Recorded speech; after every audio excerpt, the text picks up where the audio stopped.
ప్రార్థనా తోట, పరిశుద్ధులు వెళ్ళి దేవునితో గడుపుకోవటానికి, కుటుంబాలతో సహా వెళ్ళి చక్కగా దేవునితో గడుపుకోవటానికి, అవసరమైతే 2-3 దినాలు అక్కడే ఉండి దేవునితో గడుపుకోవటానికి ఒక అనువైనటువంటి ప్రార్థనా స్థలం ఎక్కడన్నా నాకు దొరికిద్దేమో అని ఆంధ్ర తెలంగాణలో నేను వెతికాను. అప్పట్లో ఎక్కడ నాకు కనబడలేదు. నేను ఒక్కటి అడిగితే దానికి 11 రెట్లు కలిపి 11 అంటే ఒకటి నేను అడిగితే దానికి మళ్ళీ ఇంకొక ఒకటి జోడించి ఆ ఒకటిని 11, 12 చేయటానికి, అంటే 11 రెట్లు ఎక్కువైన దాన్ని నాకు ఇవ్వడానికి దేవుడు నేను అడిగిన దాన్ని ఇవ్వలేదు. అది ప్రేయర్ గార్డెన్ ఓపెనింగ్. అప్పట్లో ఇంకా ఏమి ఏర్పాటు చేయాలి. ఇప్పుడైతే చాలా అద్భుతంగా రెడీ అయిపోయింది. చెట్లు అన్నీ రమ్యంగా తయారైపోయింది ఇప్పుడైతే.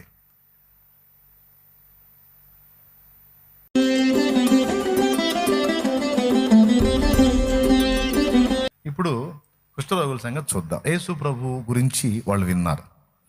యేసు ప్రభు ఆయన తాకిన, ఒక మాట పలికిన రోగాలు వదిలిపోతున్నాయి, దయాలు వదిలిపోతున్నాయి, చచ్చినోళ్ళు కూడా లెగుస్తున్నారు అని ఆయన చేసిన అద్భుత సూచక్రియలను, మహత్కార్యాలను గురించి ఆ నోట ఈ నోట ఈ కుష్ఠరోగులు కూడా విన్నారు. విని మరి గలిలయ సమరయ రెండిటి మధ్యలో గుండా ప్రభు వెళ్తున్నాడు గనక సమరయలో నుంచి వెలివేయబడిన వాడు ఈ సమరయుడు, గలిలయలుగా ఉండి వెలివేయబడిన ఆ 9 మంది, మొత్తం కలిసి 10 మంది కలిసి ఒక గ్రూప్ అయి యేసు ప్రభుని ఎదుర్కొన్నారు. ఆయన యూదుడు గనుక ఆయన దగ్గర కూడా డైరెక్ట్గా వెళ్ళటానికి వీళ్ళకి ధైర్యం చాలలేదు గనుక దూరమున నిలిచి ప్రభువా మమ్మును కరుణించుమని కేకలు వేశారు. పాపం వాళ్ళ దీన స్థితిని బట్టి జాలేసింది. కుష్ఠరోగాన్ని గురించి చెబితే మీకు అర్థం కాదు. ఆ బలహీనత వచ్చి దాని చేత బాధపడుతూ అవమానాలు పొందుతున్న బిడ్డలకు మాత్రమే ఆ శోధన తెలుసు. స్పర్శ ఉండదు, కాళ్ళకి, చేతులకి, చర్మానికి చాలా భాగం స్పర్శ ఉండదు. ఆ స్పర్శ ఉండని కారణం చేత వాళ్ళకి ఏం దెబ్బ తగిలినా అది అర్థం కాదు, అది ఒక పట్టాన మానదు. మానక ఆ కాళ్ళకి, చేతులకి దెబ్బలు తగిలినప్పుడు అవి గాయాలుగా మారి ఆ చిన్న చిన్న గాయాలు పెద్దవయ్యి ఆ మాంసం అంతా కూడా కుళ్ళిపోయి దాని నుంచి చీము రక్తాలు స్రవిస్తూ దుర్గంధభరితంగా ఉంటుంది, దుర్వాసనగా ఉంటుంది. వాళ్ళని సమీపించడానికి సొంత కుటుంబ సభ్యులు సైతం ఇబ్బందిగానే ఫీల్ అవుతారు. నెమ్ము, టీబీ బలహీనత ఒకటి, కుష్ఠరోగం ఒకటి, ఈ రెండు కూడా అలాగే అప్పట్లో కలరా, ఇప్పట్లో కరోనా, ఇవి కూడా ఫ్యామిలీని దూరం చేసే జబ్బులు అన్నమాట. లోకమంతా వదిలేసిన కుటుంబ సభ్యుల ఆదరణ ఉంటే చాలు అనిపిస్తుంది. ఈ జబ్బులు ఎలాంటి అంటే ఫ్యామిలీని కూడా దూరం చేస్తాయి. ఇప్పుడు హెచ్ఐవి ఉంది, ఎయిడ్స్ బలహీనత, హెచ్ఐవి బలహీనత. అదొచ్చినా అది అంటురోగం కాదు.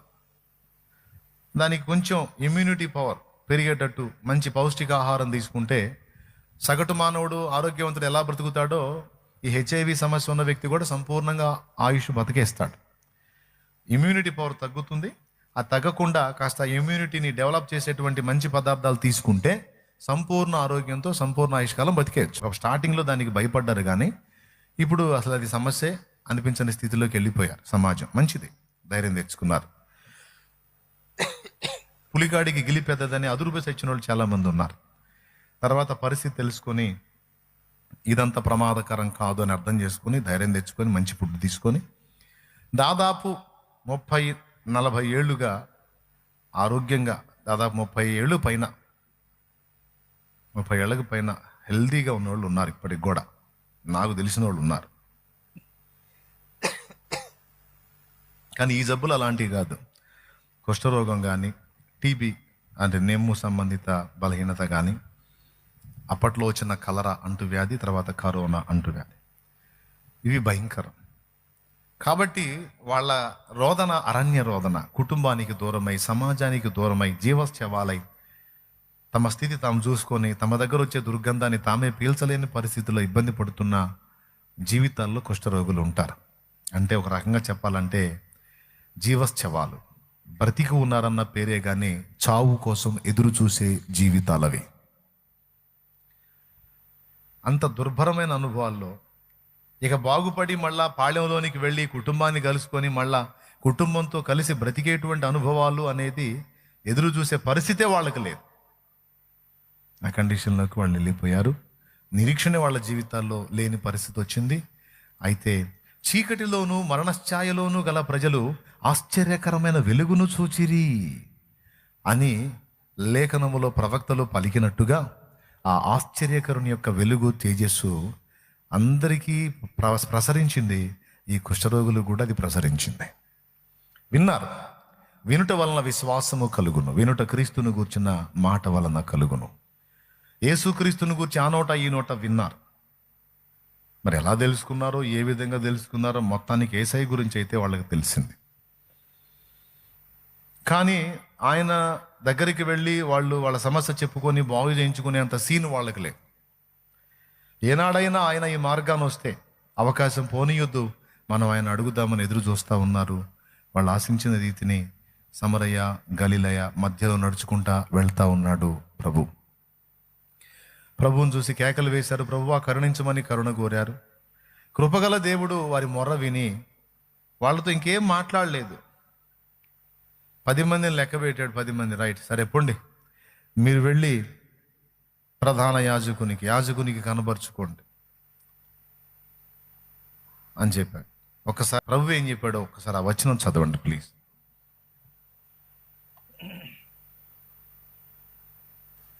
14వ వచనం.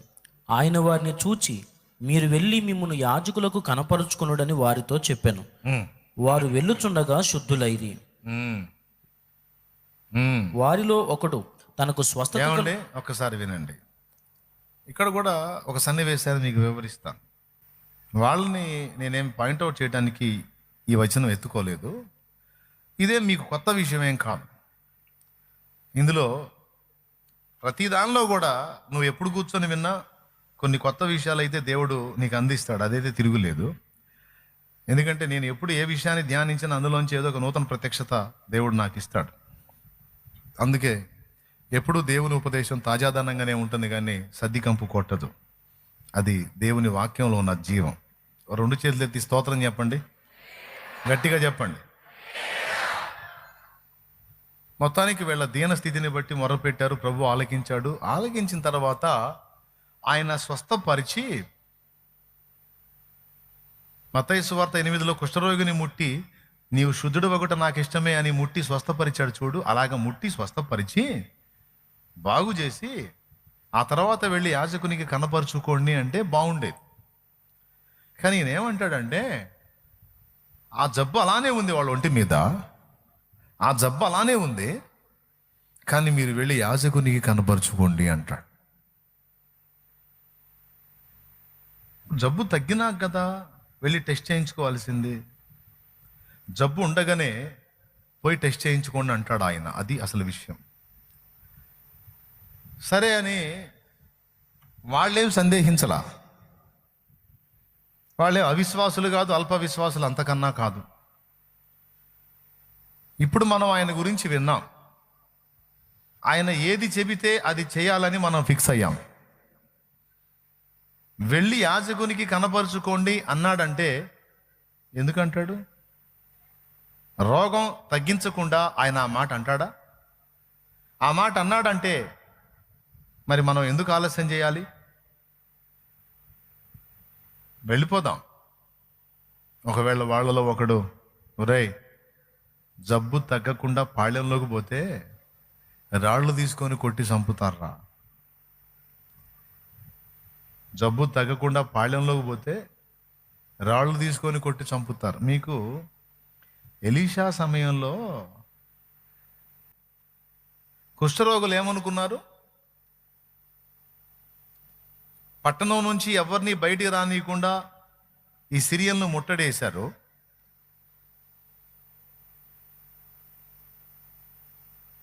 పట్టణంలో కృత్రిమ కరువు ఏర్పడింది. పావురపు రెట్ట 5 రూపాయలు అమ్మింది.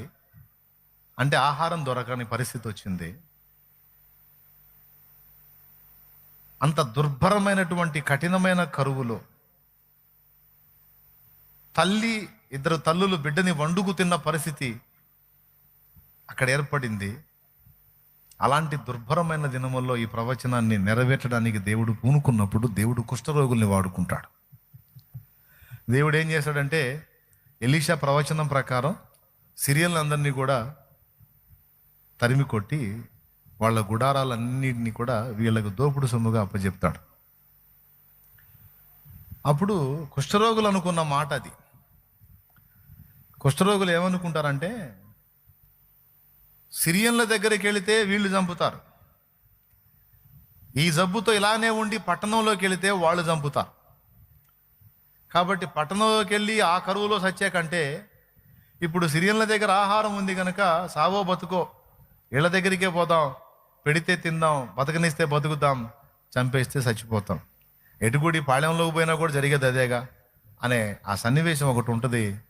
మరి సమయం ఏదన్నా చదివే ఛాన్స్ ఉంటే 2 రాజుల గ్రంథం 7వ అధ్యాయం 3వ వచనం నుండి. అప్పుడు 7:3 2 రాజుల గ్రంథము. అప్పుడు పట్టణపు గుమ్మమునొద్ద నలుగురు కుష్ఠరోగులుండగా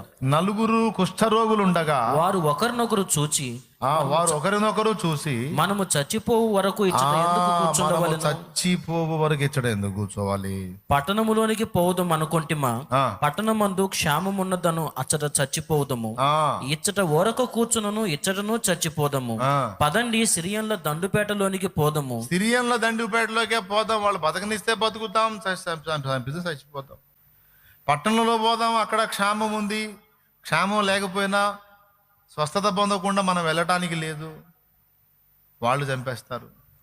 కాబట్టి ఎందుకు వచ్చినా కూడా ఇటే పోదామని ఆ రోజు ఆ కుష్ఠరోగులు సిరియన్ల దండుపేటలోనికి వెళ్ళినప్పుడు అక్కడ ఏమీ ఎవ్వరూ లేకుండా అన్ని పదార్థాలు వెండి బంగారాలు అన్నీ అక్కడ ఉండటం అనే సన్నివేశం చూసి వాళ్ళు తిన్న కాడికి తిని దోపుడు సొమ్ము పట్టుకున్న తర్వాత వాళ్ళకు డౌట్ వచ్చిందరే, ఇది మహా సంతోషకరమైన రోజురా, ఇన్నాళ్ళు మనవాళ్ళు మనం కరువుతో సచ్చాము, ఇంత శుభకరమైనటువంటి దినం, ఇది శుభవార్త జనానికి చెప్పాల్సిన దినం, మన కడుపులు నింపుకున్నాం, ఇది న్యాయం కాదు, మన వాళ్ళకి చెప్దామని ఆ కుష్ఠరోగులు పాపం ఊళ్ళోకి వెళ్ళి విషయాలు చెప్పి ప్రజలందరికీ కూడా ఆహారం దొరికేటట్టు, వారు బ్రతికేటట్టుగా ఆ కుష్ఠరోగులు చేస్తారు.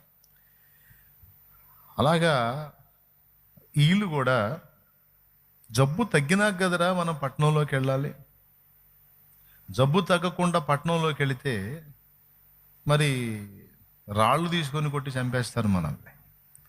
ఎందుకు వచ్చిన గొడవరా, మళ్ళీ ఒక్కసారి ప్రభు దగ్గరికి వెళ్ళి అయ్యా నీవు మమ్మల్ని ముట్టి బాగు చెయ్యి, స్వస్థపరచు, ఆ తర్వాత మేము వెళతాం అని అడుగుదామా?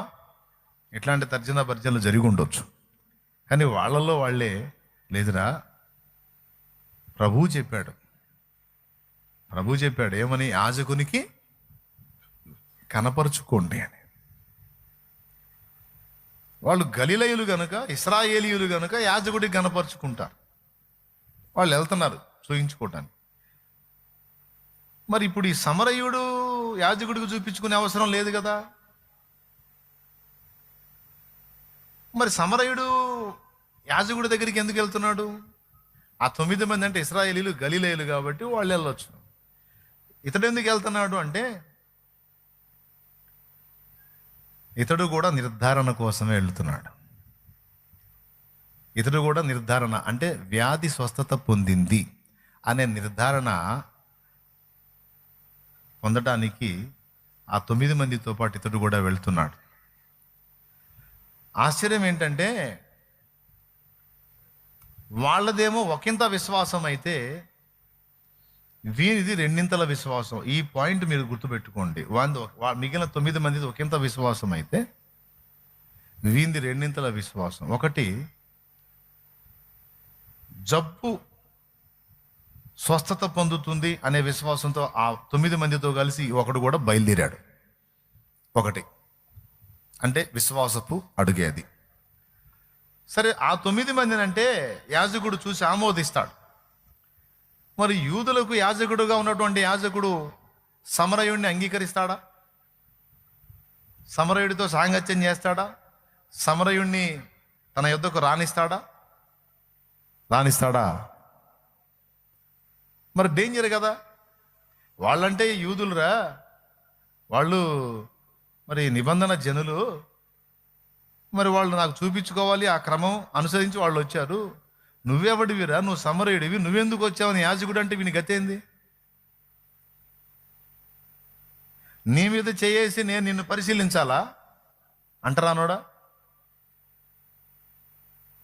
మేము మీతో సాంగత్యం చేయం కదా,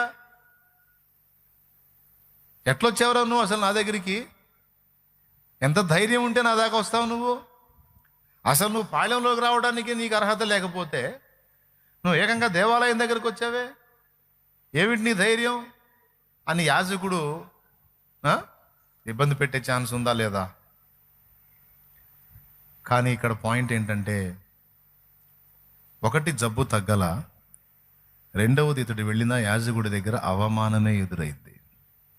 ఇప్పుడు చెప్పండి, వీనికి సమస్యలు రెండు, మిగిలిన వాళ్ళకి ఒకటే, జబ్బు తగ్గల. అయినా ఒకంత సమస్య వాళ్ళు ముందుకు నడుస్తున్నారు, రెండింతల సమస్య ఉన్నవాడు కూడా ముందుకే నడుస్తున్నాడు. ఎందుకు ముందుకు నడుస్తున్నారంటే, ప్రభువు చెప్పాడు గనుక. దేవునికి స్తోత్రం కలుగును గాక. ఎవరు చెప్పారు గనుక? ప్రభువు చెప్పాడు గనుక. వాళ్ళు తమను తాము ఎలా అప్పచెప్పుకున్నారంటే, ప్రభువు చెబితే, ఆయన ఏది చెబితే అది చేద్దాం. ఇక మళ్ళీ మన సొంత పెత్తనాలు ఏదొద్దు, మన సొంత ఆలోచన ఏదొద్దు, మనం ఆయన ఏం సందేహించొద్దు. నాయన ఎలా చెబితే అలా నడుద్దాం, ఆయన ఏది చేయమంటే అది చేద్దాం, ఆ తర్వాత జరిగే కార్యం చూద్దాం. ఆయన తన వాక్కు చేత అనేక మందిని బాగు చేస్తున్నాడు కాబట్టి ప్రభువుకి అడ్డ ప్రశ్నలు వేయటం కానీ, ప్రభువుకి సలహాలు చెప్పటం కానీ మనం చేయొద్దు. ప్రభు ఎలా నడిపిస్తే అలా నడుద్దాం అని ఫిక్స్ అయ్యారు. ఆయన నాతో చెప్పింది నేను చేస్తా, తర్వాత వచ్చే రిజల్ట్ అనేది ఆయన చిత్తం. కానీ నేను ఉచిత సలహాలు దేవునికి ఇవ్వటం కానీ, దేవుడు చెప్పిన ఆలోచనలకు అడ్డ ప్రశ్నలు వేయటం కానీ నేను చెయ్యకూడదు. ప్రభు ఎలా చెబితే అలా చేద్దాం, ప్రభు ఎలా నడవమంటే అలా నడుద్దాం. ఈ మానేయమన్నాడా మానేద్దాం, ఇది చేయమన్నాడా చేద్దాం, ఇలా ఉండమన్నాడా ఉందాం, అంతవరకే. ఇక మనం ఆయనకి ఏ విధమైన సలహాలు ఇవ్వద్దు అని జూనియర్ విశ్వాసులు ఫిక్స్ అవుతారు. అందుకే సీనియర్ విశ్వాసుల కంటే కూడా జూనియర్ విశ్వాసులకి ఎక్కువ అద్భుతాలు జరుగుతాయి. తెలుసా మీకు ఆ సంగతి? సీనియర్ విశ్వాసుల కన్నా కూడా జూనియర్ విశ్వాసులకి ఎక్కువ కార్యాలు ఎందుకు జరుగుతాయంటే, ప్రభువుని వాళ్ళు నూతనంగా తెలుసుకుంటారు కనుక, ప్రభువు చెప్పిన ప్రతి ఆలోచనను వాళ్ళు గౌరవించి స్వీకరించి, ఒక పసిబిడ్డ మనల్ని నమ్మినట్టు గుడ్డిగా వాళ్ళు ప్రభువుని నమ్ముతారు. నమ్ముట నీకు చేతనైతే నమ్మేవానికి సమస్తము సాధ్యమే అన్నాడు యేసయ్య. అంటే నమ్మటం అనేది చిన్న విషయం కాదన్నమాట, అది కూడా చేత కావాలి. కారు నడపడం నీకు చేతనైతే నువ్వు ఎక్కడికైనా వెళ్ళొచ్చు, ఫ్లైట్ నడపడం చేతనైతే నువ్వు గంటల్లో దేశాలు మారొచ్చు అన్నట్టు. నమ్మటం నీకు చేతనైతే నమ్మేవాడికి సమస్తము సాధ్యమే. అంటే దేవుని నమ్మటం, దేవుని యందు విశ్వాసం ఉంచటం అనేది చేత కావాల్సిన అంశం అన్నమాట. అది అందరికీ చేత కాదన్నమాట. నమ్మటం అనేది చేత కావాలి అన్నాను నేను. నమ్మటం చేత కాకపోతే అన్నీ పొందలేం. అందుకే ప్రభు అన్నాడు, నమ్మటం నీ చేతనైతే నమ్మువానికి సమస్తము, నమ్ముట నీ వలనైతే నీ చేతనైతే నీకు సాధ్యమైతే కార్యాలు చేయటానికి నాకు సాధ్యమే. మరి నీ వల్ల ఇద్దా నన్ను నమ్మటం? వెనక పక్క ఏముందండి? నా వెనక పక్క ఆర్ట్ ఏముంది చెప్పండి ఒకసారి. నా వెనక బ్యాక్గ్రౌండ్లో ఏం కనపడుతుంది? ఒక బ్లాక్, అక్కడక్కడ ఏవో చిన్న చిన్న రౌండ్లు కనపడతా ఉన్నాయా? ఎంతమందికి కనపడుతున్నాయి? అదేదో వెనక డార్క్గా మధ్య మధ్యలో ఎరుపు రకరకాల రంగుల్లో కలర్స్ బుగ్గలు లాంటివి వేలాడుతున్నాయి కదా, కనపడుతున్నాయి అక్కడ. ఎంతమందికి కనపడుతున్నాయి? ఆ బ్యాక్గ్రౌండ్లో నేను కనపడుతున్నాను. చూడండి ఎంత అందంగా ఉన్నాను, అవునా? మరి ఎంత అందమైన ఫేస్ నాది, అవునా? నిజం చెప్పాలంటే నా ఫేస్ నాకు నచ్చదు, దేవునికి స్తోత్రం. కానీ ఏం చేద్దాం, యేసయ్యకి నచ్చింది అన్నట్టు చేశాడు. ఓకే, నచ్చకపోయినా ఏదో రాజీ పెట్టుకొని అద్దంలో చూసుకొని పర్వాలేదు బాగానే ఉన్నట్టున్నాను అనుకుని ఏదో జీవితాన్ని దొల్లిస్తున్నా. మీలాగనే మీరు కూడా అంతేగా, అవునా? ఇతరులతో పోల్చుకున్నప్పుడు మనకి మనం నచ్చం. కానీ దేవుని ఆలోచన ప్రకారం తీసుకుంటే దేవునికి నచ్చాం. ఎలా ఉంటే బాగుంటామో అలా ఆయన చేశాడు. అది అంతే, అంతే, ఏం లేదు. పర్ఫెక్ట్గా చేశాడు నన్ను. అంటే దేవుడికి నచ్చాం. ఇంకొకటి కూడా చెప్తా ఈ సందర్భంగా. అద్దం ముందుకు వెళ్ళి నీకు ఫేస్ ఉంది కదా, ఉందా ఫేస్? ఎంతమందికి ఉంది మాకు? రైట్, అందరికి ఫేస్ ఉంది. Okay, right.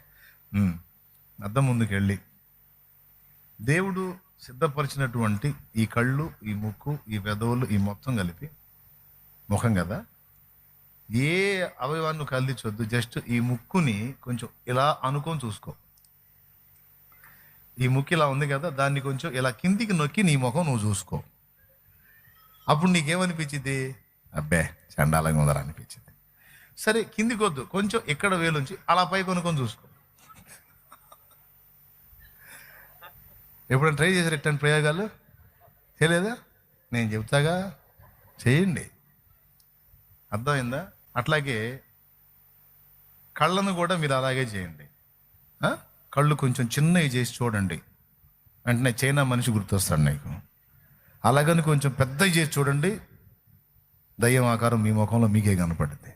కాబట్టి చిన్నవి కాదు, పెద్దవి కాదు, ఎలా ఉంటే బాగుంటుందో అలా సెట్ చేశాడు నీ కళ్ళు.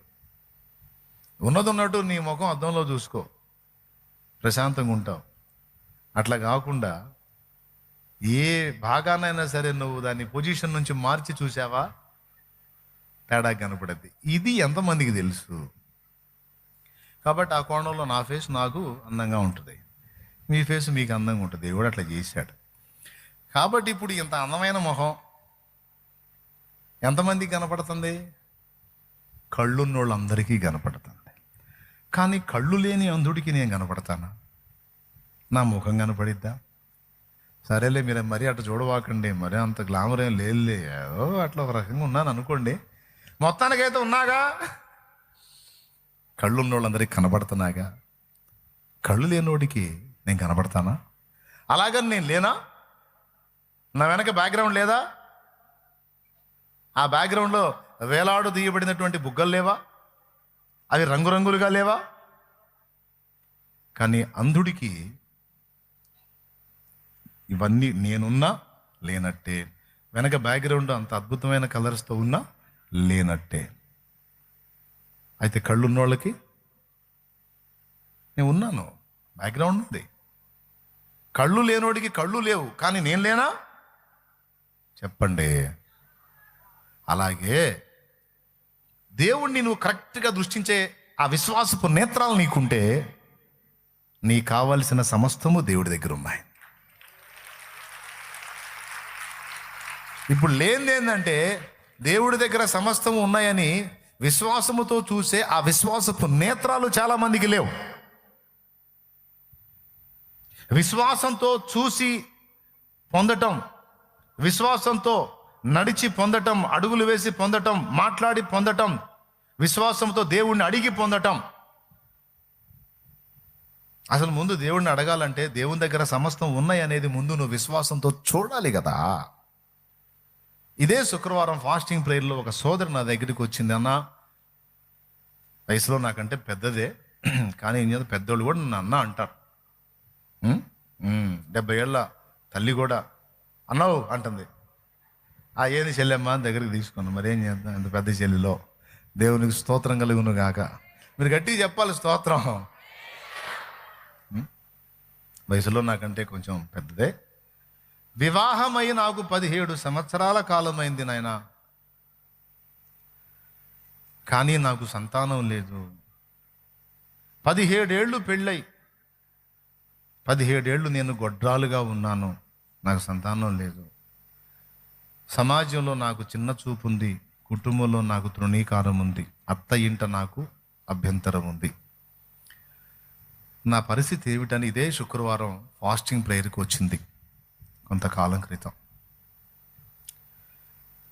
అప్పుడు ఫాస్టింగ్ ప్రేయర్ అయిపోయింది. నేను వెళ్ళబోతున్నప్పుడు ఆ బిడ్డ నాకు కనబడింది. నేను ఒక మాట చెప్పాను, సోదరి, నేను నీ మీద చేతులుంచి ప్రార్థన చేయక మునుపు నీ ఒక్కటి చేయగలవా అన్నాను. చెప్పు బాబు. విశ్వాస నేత్రాలు కలిగిన దానివై నీ 2 చేతులలో దేవుడు అనుగ్రహించిన ఒక పసిబిడ్డను విశ్వసించగలవా అన్నాను. నీ విశ్వాస నేత్రాలను తెరచి దేవుడు నీకు అనుగ్రహించిన సంతానమును నీ 2 చేతులలో నీవు కలిగి ఉన్న ఆ దర్శనాన్ని నీ విశ్వాస నేత్రాలతో నువ్వు చూడగలవా అన్నాను. నీకు అర్థమైందని నేను చెప్పింది? చేతిలో బిడ్డ లేడు, కానీ ఉన్నాడని నువ్వు నమ్ము. దేవుడు దాన్ని జరిగించినట్లు నేను నీ కోసం ప్రార్థన చేస్తాను. అప్పుడు ఆ 2 చేతులు ఇలా పెట్టి నా ముందు నిలిచింది. అక్షరాలా జరిగింది, ఇది కహాని కాదు. నేను చెప్పేది అబద్ధమైతే దేవుడు వింటున్నాడు. నన్ను ఎవరన్నా నెగిటివ్ అనుకుంటే మాత్రం వాళ్ళ పళ్ళు దేవుడే.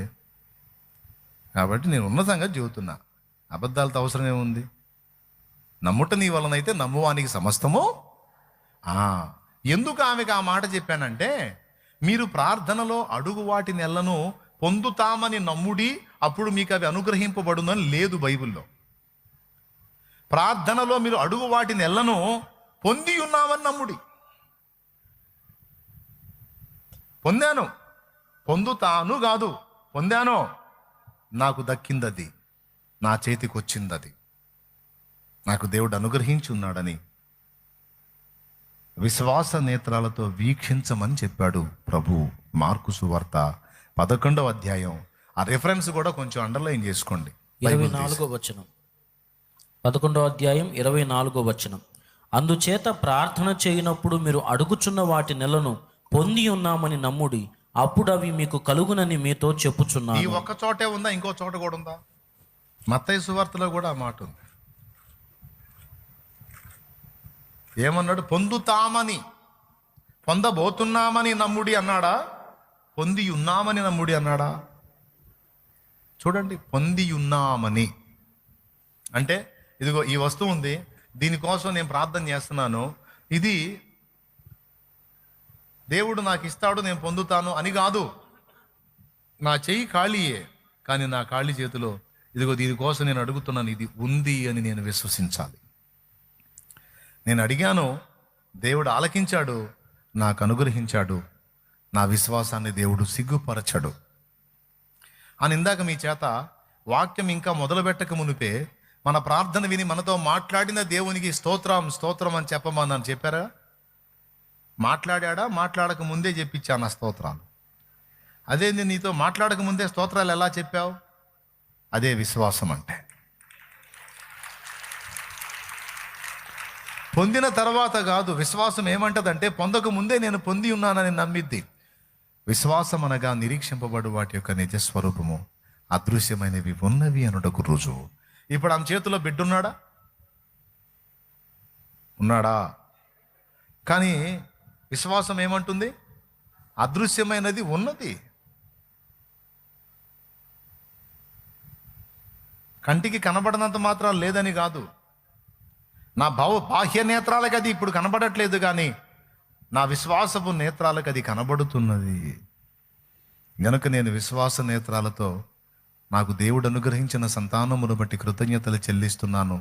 ప్రభువా, నాకు ఈ బిడ్డనిచ్చినందుకు ఈ స్తోత్రము స్తోత్రము స్తోత్రము స్తోత్రమని ఆ బిడ్డ విశ్వాస నేత్రాలతో వీక్షించటం, ప్రభువా ఈ బిడ్డ ఏమి నమ్ముతున్నదో ఆ నమ్మిక చొప్పున ఈ బిడ్డకి కలుగునుగాక అని ఆ బిడ్డను బ్లెస్ చేశాను, దీవించడం జరిగింది ప్రభునామంలో. ఓ సేవకుడిగా ఈమె నమ్మిక చొప్పుననే ఈమెకు జరుగునుగాక తండ్రి, సహాయం వచ్చేయి అని నేను కూడా చేయి ఉంచాను. ఆమె ఏం చేసింది? విశ్వాస నేత్రాలతో దృష్టించింది. పెళ్ళయి 17 ఏళ్ల తర్వాత శుక్రవారపు ప్రార్థనలోనే జరిగింది. ఆశ్చర్యం ఏంటంటే దేవుని మహాకృప, మళ్ళా సంవత్సరం తిరిగేసరికి ఆమె చేతిలో బిడ్డున్నారు. మొదట పాప, తర్వాత బాబు పుట్టినట్టున్నారు. 2 పిల్లల్ని దేవుడిచ్చాడు. 17 ఏళ్ళు డాక్టర్లు ఫైనల్ చేశారు, దాదాపు కష్టమమ్మ, సంతానం లేదు అని. 17 ఏళ్ల తర్వాత 2 పిల్లల్ని కన్నా తల్లిగా తల్లి ఉంది. ఆమె విషయంలో స్పష్టంగా నేను ఒక ప్రయోగాత్మకంగా ఈ పని చేశాను. నేను విశ్వాసముతో నీవు చూచినది ఆయన చేయుటకు శక్తిగల దేవుడు. శాంతినగర్లో పాకలో నేను ప్రార్థన చేస్తున్నప్పుడు ఒక అసెంబ్లీ స్పీకర్ ఉండేది, చిన్నది బ్లూ స్పీకర్ ఒకటి. మోకాళ్ళుని ప్రార్థించినప్పుడల్లా నాకు ఏ స్పీకర్ కావాలో కంపెనీ పేరు చెప్పేవాడిని దేవుడికి, అంటే క్లియర్గా చెప్పేవాడిని. మోకాళ్ళుని అహుజా స్పీకర్ నాకు కావాలి, నాకు 250 యాంప్లిఫైర్ కావాలి, నాకు ఫలానా కంపెనీ మైక్ కావాలి అని పర్టికులర్గా అవి మెన్షన్ చేసి మోకాళ్ళు వేసి, ఇవి నాకు ఇచ్చినందుకు స్తోత్రం స్తోత్రం స్తోత్రం స్తోత్రం స్తోత్రం అని ప్రార్థన చేసేవాడిని, విశ్వాసంతో చూసేవాడిని. ఆశ్చర్యంగా ఏ 3 నేను అడిగానో ఆ 3 అక్షరాలు అవే నా చేతికి వచ్చినాయి. మళ్ళీ వేరే కంపెనీ రాలా.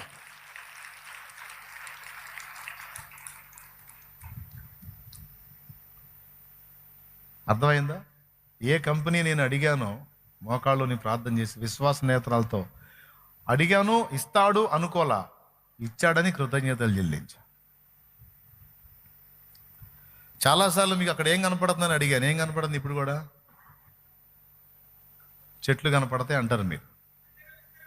అది అది అది మనకు దేవుడు స్వాధీనపరిచినట్టు, మందిరం విస్తరింపబడినట్లుగా నేను విశ్వాసంతో చూస్తున్నాను. మరి మీకు ఎట్ట 9 చెట్లు కనపడుతున్నాయి, ఏ చెట్లు కనపడుతుంది మీకు? ప్రియులారా, గుర్తుపెట్టుకోండి, ఎప్పుడైనా సరే బాహ్య నేత్రములతో నువ్వు చూసేవి స్థిరము కాదు. విశ్వాస నేత్రాలతో నువ్వు చూసిందే తర్వాత ఈ బాహ్య ప్రపంచంలో నీ ముందు ప్రత్యక్షమవుతుంది. ఇదేదో కహానీ కాదు, లేకపోతే ఏదో మెస్మరైజ్ చేయటం కాదు. నేను ప్రాక్టికల్గా అనుభవించినవి చెప్తున్నాను. నేను సరే పాక తీసేసి మందిరం కడదామని మొదలు పెట్టాం. ఆ పాకలో ఉన్నప్పుడే ప్రార్థన చేశాను. విశాలమైన మందిర ప్రాంగణం, దానికి ఈ పక్క ఇట్లా ఉండాలి, బలిపీఠం ఎలా ఉండాలి, బ్యాక్గ్రౌండ్ ఎలా ఉండాలి. ఆఖరికి మందిరంలోకి ఎక్కేటప్పుడు మెట్లతో సహా రెడాక్సైడ్ వేసి చక్కగా నీట్గా,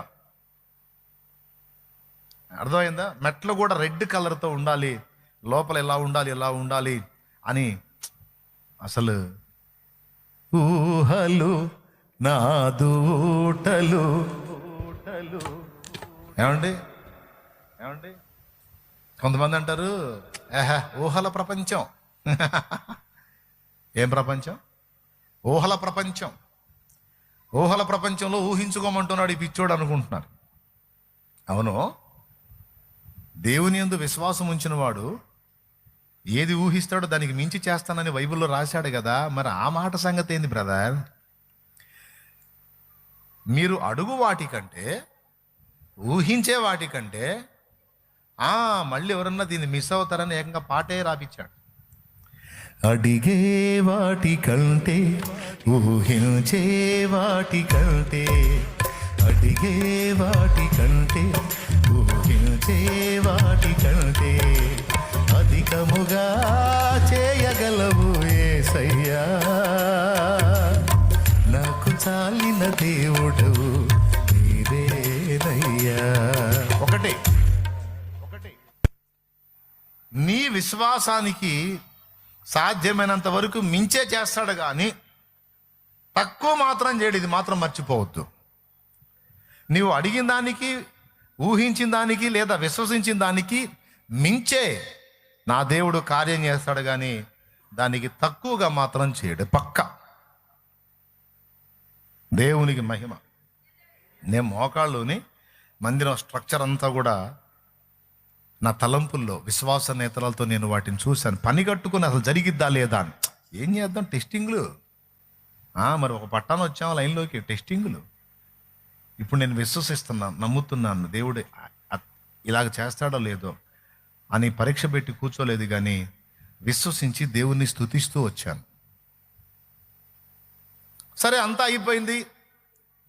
మరుసటి రోజు మందిర ప్రతిష్టారాధన అంతా అయిపోయింది. 2008 సంవత్సరం ఆగస్టు 6వ తారీఖు మందిర ప్రతిష్ట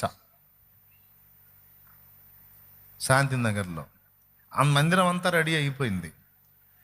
మందిరం అంతా కూడా నేను ఏదైతే విశ్వాస నేత్రాలతో వీక్షించానో యాజ్ ఇట్ ఈజ్గా డిటో దించేశాడు దేవుడు. దేవుని స్తోత్రం అనుకొని వాకిడి దగ్గరికి వచ్చినప్పుడు మెట్లు కూడా నిర్మాణం అయిపోయింది, కానీ మెట్లకు నేను అనుకున్న కలరు రాలా. స్తోత్రం. ఇదొక్కటే ఆగిపోయిందే నా విజన్లో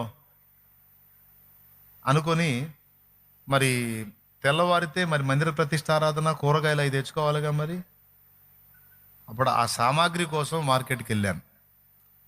ఆ బిర్యానీ వండేదానికి ఆ దినుసులు అవన్నీ కావాలి కదా.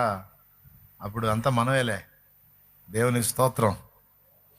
కాబట్టి ఆ విస్తళ్ళు వచ్చిన వాళ్ళకి ఆ గ్లాసులు అవన్నీ కూడా ఐటమ్ తేవాలి కూడా వెళ్ళాను. మరి నైటు 11 అవుతుంది. ఆ ఉన్న బిడ్డల్లో ఎవరో ప్రేరేపించబడ్డారు. రెడ్ ఆక్సైడ్ తెచ్చి దాన్ని సిమెంట్లో కలిపి నేను వెళ్ళి ఆ సరుకులన్నీ తీసుకుని వచ్చేసరికి ఆ మెట్లకు కూడా అది వేసేసి పెట్టేశారు. వాస్తవం ఇది ఒక్కటి మిస్ అయింది, ఇది నెరవేరలేదు అనుకున్నా. ఏందిరా మిస్ అయ్యేది, నాకు సమస్తము సాధ్యమే అన్నట్టు అది కూడా అయిపోయింది. వచ్చి చూసి బిత్తరపోయి అప్పుడు ఇక రోడ్డు మీద నిలబడి మందిరం చూస్తే ఏ స్ట్రక్చర్ నేను విశ్వాస నేత్రాలతో చూశానో అది యాజ్ ఇట్ ఈజ్గా అయిపోయింది. అది ఎంట్రన్స్ ఇప్పుడు లైట్గా కనపడుతుంది, అది రెడ్ ఆక్సైడ్ పోయి. ఆ ఫోటో ఇప్పటిది. చూడండి, ఆ లోపలికి మందిరానికి ఎంటర్ అయ్యేటప్పుడు ఆ గేట్లు దాటినాక 2 మెట్లు కనపడుతున్నాయి, అడుగున కనపడుతుంది రెడ్ ఆక్సైడ్. కనపడుతుందో లేదో మరి, కనపడకపోతే ఎక్కడే 100 కిలోమీటర్లే లేదు, గట్టిగా ఏడు కాకైతే ఆడికి కనపడిద్ది, పోయి చూడొచ్చు. అది ఓకేనా?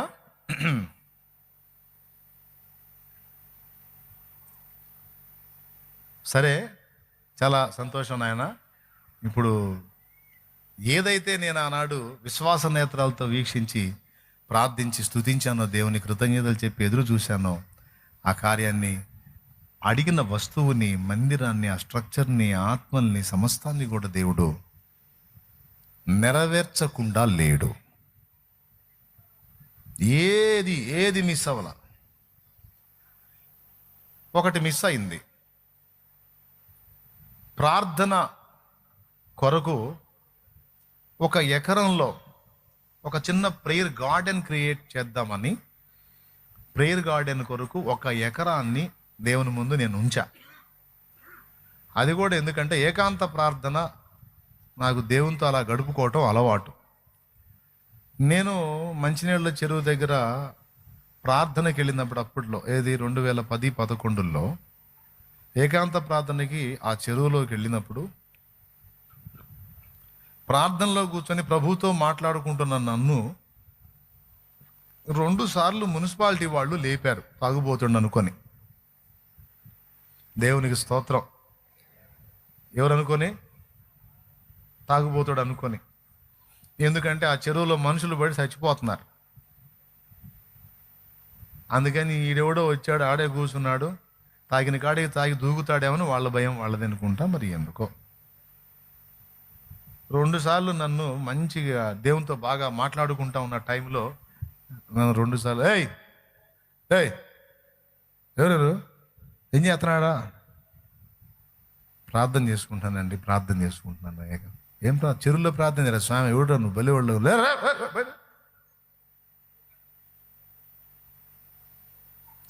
మరి మున్సిపాలిటీ అధికారులు మరి ఏం చేయాలా? మళ్ళీ బైబిల్ తీసుకొని మళ్ళీ చేతిలో పెట్టుకొని మళ్ళీ కట్ట మీదకి వచ్చి అక్కడ మోకాళ్ళు వేసేవాడు. చెరువులో ప్రార్థన ఏంది? ఆడ తయారవుతారా స్వామి, బలి వాళ్ళు తయారవుతారు మా పెండానికి అనుకుంటూ పోయేవాడు. 2 రౌండ్లు వేసారు అట్ట. అప్పుడు బాధ కలిగింది. మనం ఎప్పుడు ఏది ఆలోచించినా మన ఒక్కళ్ళకి ఆలోచించాంగా, మనందరికి ఆలోచిస్తాంగా. కాబట్టి నా బిడ్డలు ఎవరైనా నిన్ను వెతకాలనుకుంటే, నీతో ఏకాంతంగా గడపాలనుకుంటే, నాకు నా బిడ్డలకి సౌకర్యవంతంగా 1 ఎకరం ఇచ్చేయి,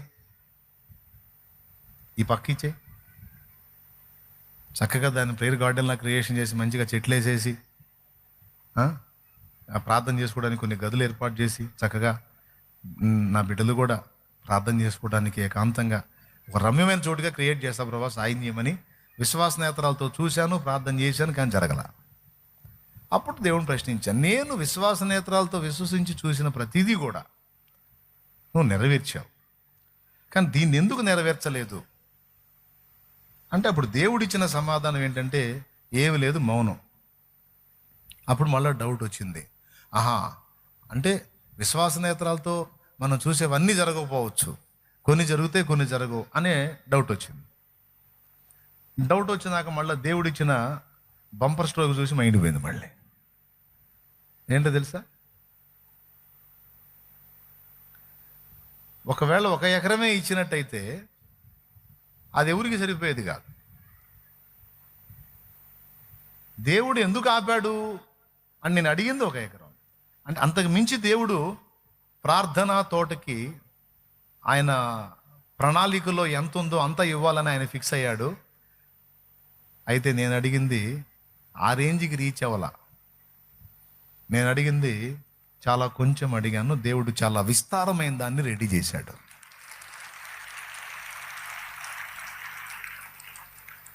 ఇప్పుడు మనం ఆయన రేంజ్ని చూసి కూడా అడగవచ్చు, ఇబ్బంది ఏం లేదు, ఆయన ఫీల్ కాడు. అరే మరీ కడుపాత్రం లాగా ఉందిరా నీకు అన్నాడు ఆయన. ప్రభా నా రేంజ్ కాదు నాయన, నేను రిక్వెస్ట్ చేస్తున్నాను, నీ రేంజ్కి తగ్గట్టు అడుగుతున్నా ప్రభా, మళ్ళీ నేను తప్పుగా ఎంచొద్దు, దురాశ అనుకోవాక నాయన, నేను అడిగేదేదో నీ రేంజ్కి తగ్గట్టు అడగాలి, అంతే కదండి. ఇప్పుడు అలెగ్జాండర్ ది గ్రేట్ దగ్గరికి వెళ్ళి 5 రూపాయలు అడుగుదామా? రిస్క్ చేసి ఆయన దగ్గరికి వెళ్ళా పోయి 5 రూపాయలు అడిగితే ఏమైనా పద్ధతి కాదు కదా. అరే ఇంత రిస్క్ చేసి నా ముందుకు 5 రూపాయల కోసం వచ్చారో ఎవడ్రా ఇడు అనుకుంటాడు. రాజు హోదాకు తగినట్లుగా అడిగితే కూడా రాజును గౌరవించింది దాంతో సమానం. అటు ప్రభువుని నేను అడిగింది చాలా కొంచెం, దేవుడు నాకు సిద్ధపరిచింది చాలా విస్తారం. కనుక దేవుడు ఆ సమయం తీసుకొచ్చినప్పుడు, ఆ కార్యాన్ని ముందుకు తీసుకొచ్చి దాన్ని నా ఎదురు రప్పించినప్పుడు నాకు అర్థమైంది, ఓ ఇప్పుడు 1 ఎకరం ఎక్కడా, 10-12 ఎకరాలు ఎక్కడా?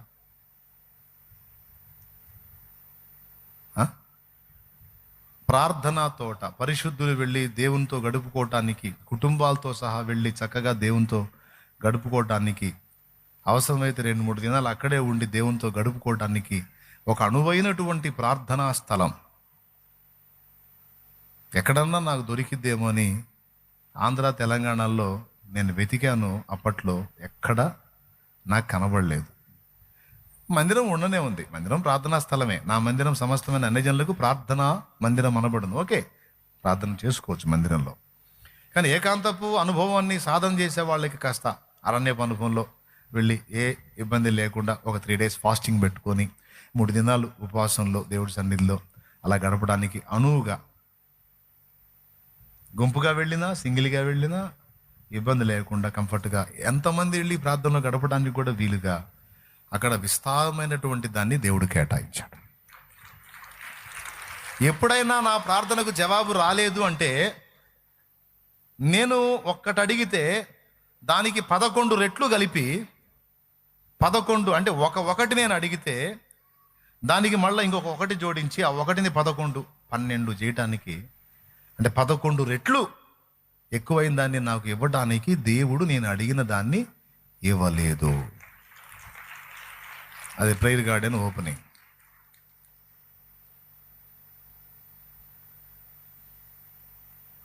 అప్పట్లో ఇంకా ఏమి ఏర్పాటు చేయాలి, ఇప్పుడైతే చాలా అద్భుతంగా రెడీ అయిపోయింది. చెట్లు అన్నీ రమ్యంగా తయారైపోయింది ఇప్పుడైతే. ఓకేనా? నేను సత్యం చెప్తున్నా, నేను అబద్ధ మాటలు చెప్పట్లేదు. నేను చెప్పినవన్నీ మీకు కనపడుతున్నాయి అక్కడ. ఇప్పుడు ఇది ఇచ్చారనుకో, చుట్టూ ఇళ్ళే. ఇక్కడ మనం ఎలుగెత్తి మొరపెట్టడానికి ఉంటుందా? ఫ్రీగా ప్రార్థన చేసుకోవడానికి ఉంటుందా? కుదరదు కదా. అక్కడ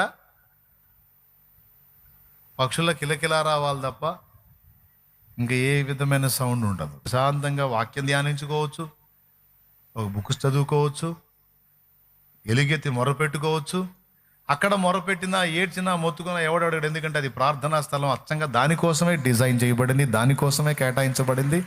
నువ్వు దేవుణ్ణి, నేను దేవుణ్ణి, మనం దేవునితో ఐక్యత చెందడానికి, కలుసుకోవడానికి ఏర్పాటు చేయబడి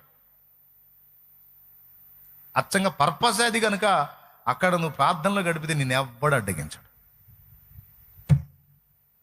ఇప్పుడు చెప్పండి, నమ్మటం చేత కావాలి. నా సమస్యలన్నిటికీ దేవుని దగ్గర సమాధానం ఉంది. ఆ ఉన్నదాన్ని దేవుని దగ్గర ఉందని మనం ఆయన పాదాల దగ్గర ఆ సంగతులను మనం విశ్వాస నేత్రాలతో గుర్తించగలిగితే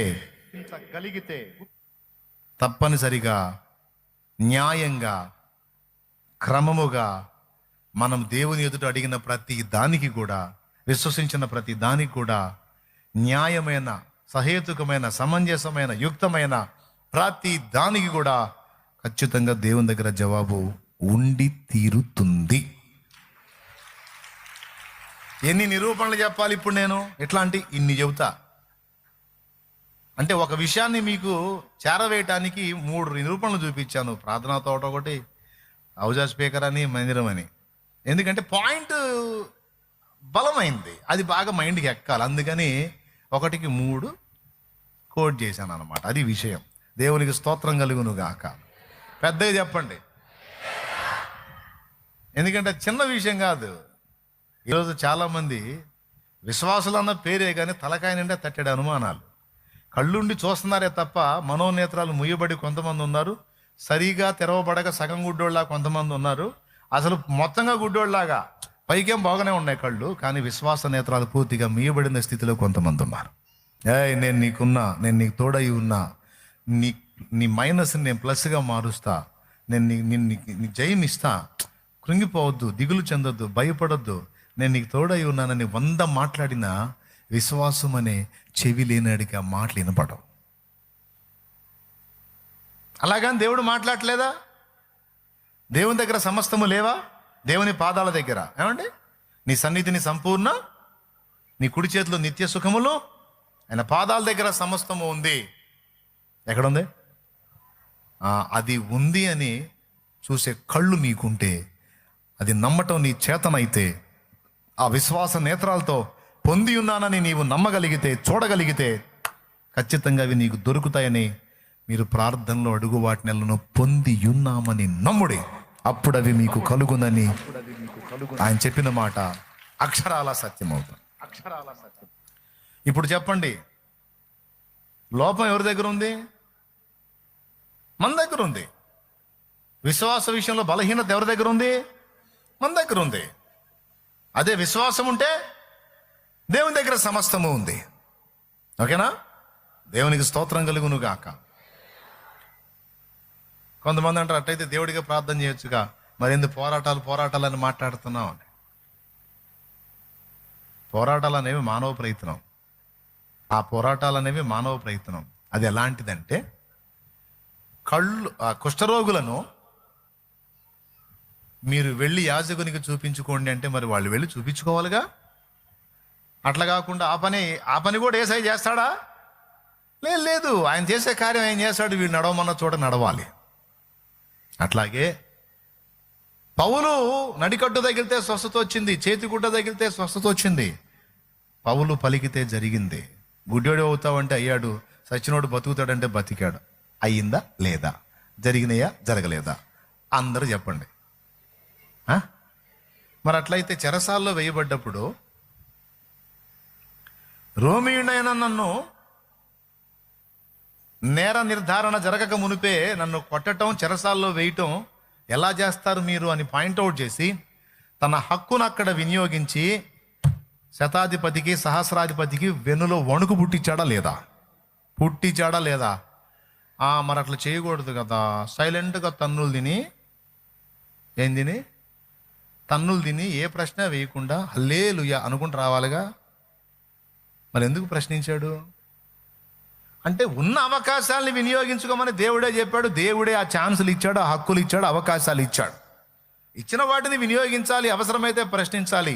అయినా దుర్మార్గానికి తెగబడితే అప్పుడు అవసరమైతే సీన్లోకి నా దేవుడు ఎంటర్ అవుతాడు. ఎవడి తోలు ఎలా ఒలవాలో ఆయన ఒలుస్తాడు.